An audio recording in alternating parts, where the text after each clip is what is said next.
I've been doing this all my life, and I'm a painter originally, so I'm painting with plants. Plants are a great solace and refuge when the world gets to be too much.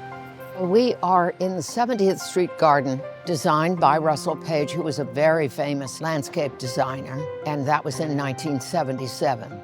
This garden is quite unusual. I've never seen one just like this before, which is a viewing garden that you only look at.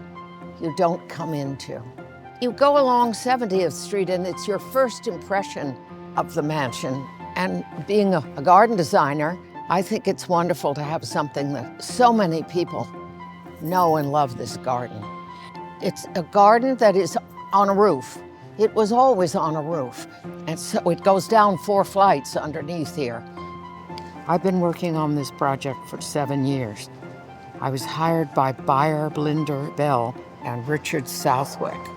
Well, I've been doing gardens in New York for 45 years, and I've done about 40 projects of all kinds in all 5 boroughs. But this garden has been part of my psyche for ages and ages. Installing it, that's the great fun. Right now, as we are filming, it is winter in New York, but of course gardens are living things. Following Russell Page's model, we will make seasonal changes and adjustments to help the garden mature and flourish. We're planting about 4,000 tulips in these beds. And then in the summer, we'll have annuals there, always thinking about seasons and texture and form, but also the spaces in between. I like the spaces in between very much. Russell Page was very determined that the trees were not lined up the way you would think they'd be. They're all a little bit off, so that he wanted you to see the verticals of the trunks. And so they're meant to make a beautiful shape against the walls.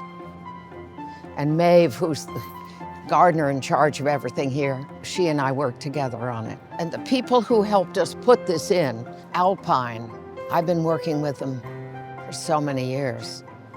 It's been wonderful, and this is probably my last project, certainly my last one in the city. And the Frick is such a special place.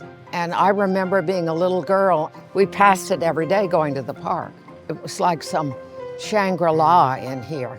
It was a very big day when I got to go to the Frick for the first time.